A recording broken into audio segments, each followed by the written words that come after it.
Salam PKH. Assalamualaikum warahmatullahi wabarakatuh. Baik, ibu-ibu, kali ini kita akan belajar di modul yang kelima, yaitu kesejahteraan sosial, disabilitas, dan lansia.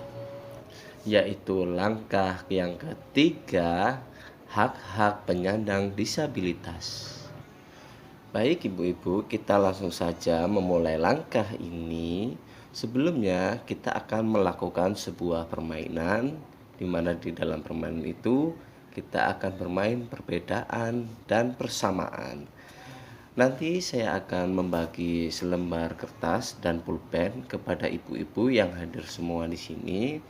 Kemudian ibu-ibu silakan menuliskan jawaban dari pertanyaan yang akan saya sampaikan.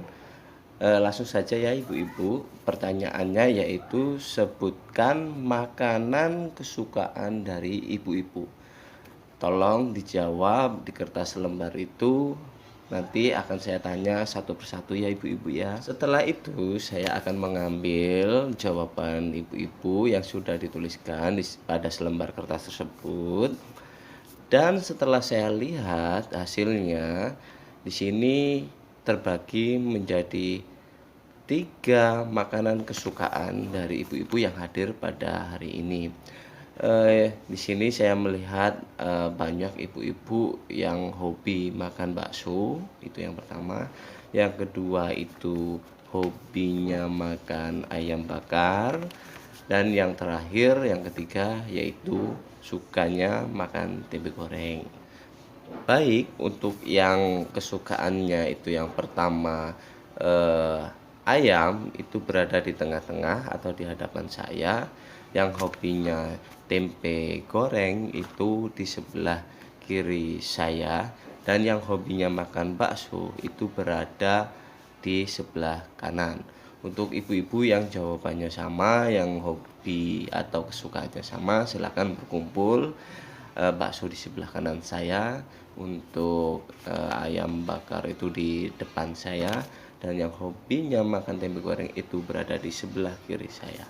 Nah, untuk yang tidak memiliki kesukaan makanan yang sama, ibu-ibu yang tidak mendapatkan kelompok, silakan ibu-ibu bisa memisahkan diri sebentar, mungkin di belakang sana, di belakang kelompok ayam ataupun di belakang kelompok bakso ya ibu-ibu. Untuk selanjutnya saya akan menanyakan kepada beberapa kelompok ini yang sudah saya bagi menjadi 3 tentang permainan. Baik, yang pertama saya ingin bertanya kepada kelompok bakso ya. Kira-kira apa yang bisa dipelajari dari permainan yang sudah kita lakukan barusan? Kepada perwakilan kelompok bakso untuk berdiri dan memberikan. Iya, bagus sekali jawabannya dari kelompok bakso, di mana di permainan ini kita bisa melihat dari satu pertanyaan saja itu terdapat hikmah yang bisa kita petik. Misalkan dari kesukaan makanan kita sudah berbeda, dan ada juga kesamaan dengan sesama anggota kelompok yang lain. Selanjutnya saya akan bertanya kepada kelompok ayam yang hobinya makan ayam. Apa yang ibu miliki dan ibu memiliki kesamaan dengan orang lain?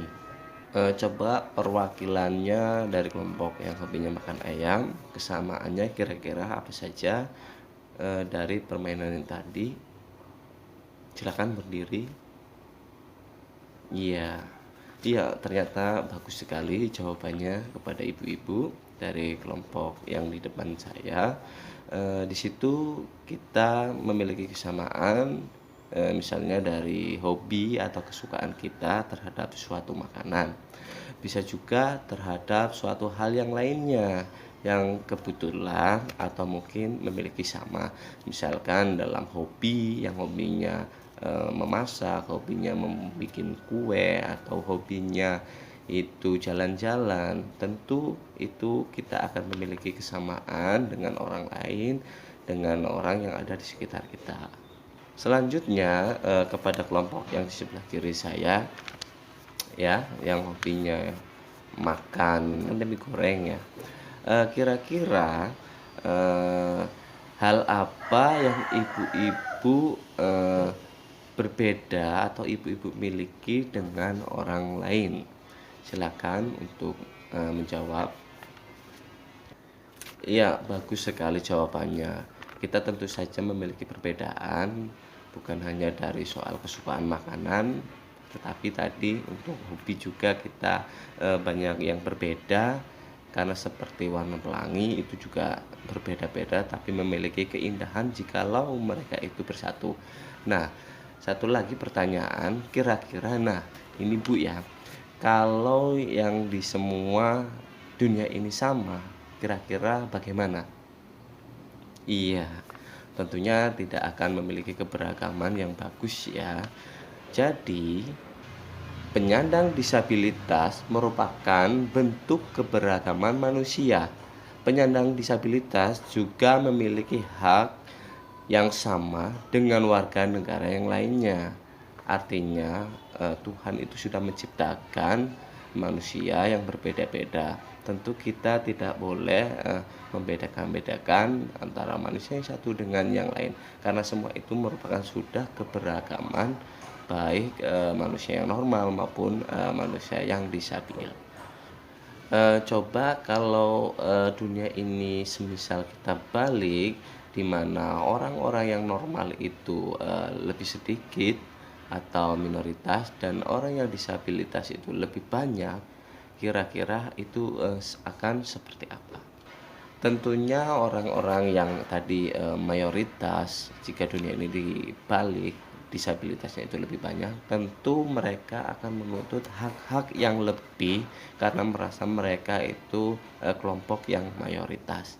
Begitu pula sebaliknya dengan fakta di lapangan seperti sekarang ini, tentunya para penyandang disabilitas tentu mengharapkan hal yang serupa, di mana hak-haknya itu terpenuhi, tidak ada bedanya dengan. Selanjutnya saya akan bertanya kepada ibu-ibu, kira-kira hak-hak apa saja di kehidupan sehari-hari yang didapatkan oleh seorang yang mengalami disabilitas? Untuk yang di depan saya silakan. Iya, hak untuk hidup. Yang di sebelah kanan saya, hak memperoleh pendidikan yang sama. Iya, bagus sekali. Untuk yang tadi yang tidak dapat kelompok, kira-kira apa hak-haknya? Iya, tepat sekali, mendapatkan pelayanan kesehatan seperti dengan manusia yang normal lainnya. Terima kasih ibu-ibu jawabannya. Baik, kita bersama-sama mari tepuk mantul dulu ya atas jawabannya dari ibu-ibu. Tepuk mantul. Mantul, mantul. Mantul, mantul. Mantap betul. Hore, terima kasih. Selanjutnya kita akan melakukan permainan lagi, di mana saya nanti akan mengajukan beberapa pertanyaan kepada ibu-ibu yang harus direspon dengan ketentuan yang berikut ini. Bila mana saya mengajukan pernyataan dan itu dianggap salah, berarti nanti ibu masukkan ke dalam tanda yang silang Bu ya, atau yang salah. Kemudian bila mana saya mengajukan pernyataan itu benar, ibu masukkan atau ibu masukkan di kolom yang checklist Bu ya. Yang checklist berarti ibu setuju dengan pernyataan yang akan saya sampaikan. Sudah jelas ya ibu-ibu ya? Baik, ibu-ibu sudah siap ya mendengarkan pernyataan yang pertama dari saya. Nanti ibu silakan pilih apakah salah atau benar pernyataan yang akan saya sampaikan yang pertama, kemudian nanti disertai dengan alasannya. Baik, yang pertama, anak disabilitas tidak perlu sekolah karena akan kesulitan ketika belajar di sekolah. Ibu yang paling depan, salah. Alasannya? Iya, tepat sekali. Berarti alasannya karena anak disabilitas itu juga memiliki hak yang sama untuk bersekolah, untuk memperoleh pendidikan yang layak sebagaimana orang yang normal. Pernyataan yang kedua yaitu penyandang disabilitas harus cukup gizinya. Ibu yang depan? Ya, betul. Alasannya, iya benar sekali, penyandang disabilitas juga memerlukan gizi yang cukup untuk memenuhi kehidupannya supaya tidak sakit ya ibu-ibu, gizinya harus cukup. Pernyataan yang ketiga, anak tunanetra tidak akan bisa membaca, jadi tidak perlu sekolah. Jawabannya ibu, salah. Alasannya apa? Iya, iya. Jadi anak yang tunanetra itu juga masih perlu atau memiliki hak yang sama untuk bersekolah. Cuma sekolahnya itu melalui sekolah dengan kebutuhan khusus karena itu dia cacat matanya, jadi masih tetap di sekolah, tetapi di sekolah yang memiliki kebutuhan khusus. Jadi seperti itu ya ibu-ibu ya. Selanjutnya yang keempat, anak tunawicara perlu sering diajak bicara. Jawabannya ibu, iya benar sekali. Anak yang tunawicara berarti itu kan dia memiliki gangguan alat pengucapannya. Namun kita juga masih perlu mengajaknya bicara melalui dengan bahasa-bahasa isyarat, bahasa tubuh mungkin, ataupun bahasa-bahasa yang bisa dimengerti oleh anak yang memiliki kecacatan bicaranya. Selanjutnya, pernyataannya kelima, jika sakit, penyandang disabilitas tidak perlu dibawa ke rumah sakit karena tidak akan bisa sembuh. Jawabannya, iya tepat sekali. Jawabannya salah. Itu alasannya karena penyandang disabilitas juga memiliki hak yang sama untuk mendapatkan pelayanan kesehatan baik di rumah sakit, puskesmas, bidan sekitar rumah ataupun fasilitas-fasilitas kesehatan. Pernyataan yang keenam, anak yang memakai kursi roda tidak perlu bermain dengan teman-temannya karena dia sulit berjalan. Benar atau salah, Ibu? Salah. Alasannya, iya tepat sekali. Karena anak disabilitas itu juga memiliki imajinasi yang sama terhadap anak-anak normal yang lainnya, di mana anak disabilitas juga perlu bermain dengan teman-teman yang seusianya, tentunya dengan kebutuhan-kebutuhan yang sesuai atau permainan-permainan yang sesuai dengan yang ia kehendaki. Selanjutnya, untuk yang ketujuh, penyandang disabilitas tidak akan bisa mengikuti kegiatan-kegiatan di lingkungan rumah seperti karang taruna, pengajian. Jawabannya Ibu, iya salah. Alasannya, iya bagus sekali. Jadi untuk sekarang ini banyak kok penyandang disabilitas yang berprestasi bahkan lebih dari orang yang normal. Semisal ada olimpiade khusus untuk orang-orang yang memiliki kebutuhan khusus disabilitas, dan negara sudah mengapresiasi terhadap atlet-atlet yang mendapatkan prestasi olimpiade khususnya di bidang disabilitas. Ada juga dari sektor musisi, penyanyi, ataupun orang yang bermain peran, itu juga ada yang dari kaum disabilitas. Demikianlah permainan kita. Selanjutnya kita melihat flip card 2, yaitu hak-hak penyandang disabilitas.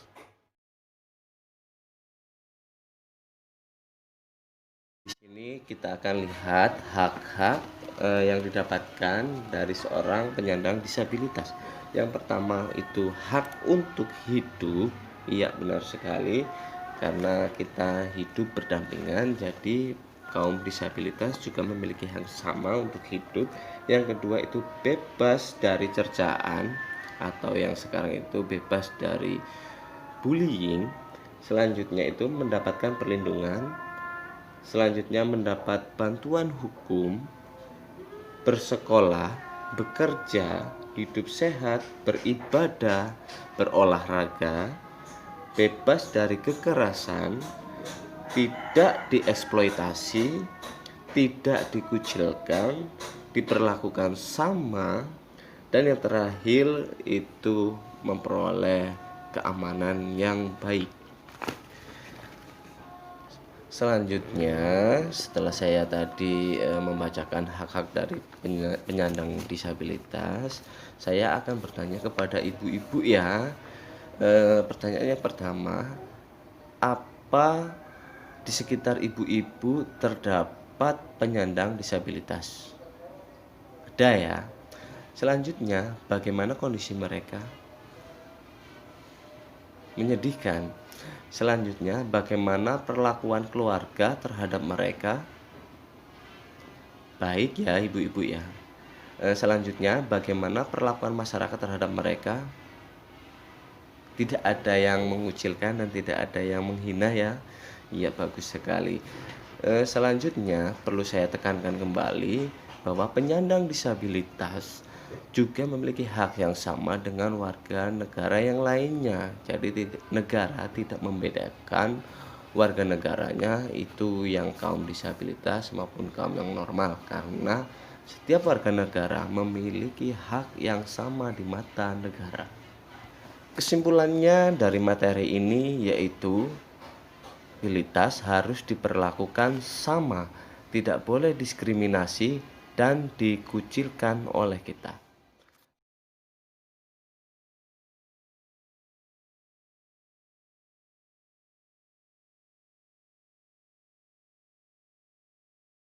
Mungkin itu saja yang bisa saya sampaikan pada langkah ini. Lebih dan kurangnya saya mohon maaf. Saya akhiri. Assalamualaikum warahmatullahi wabarakatuh.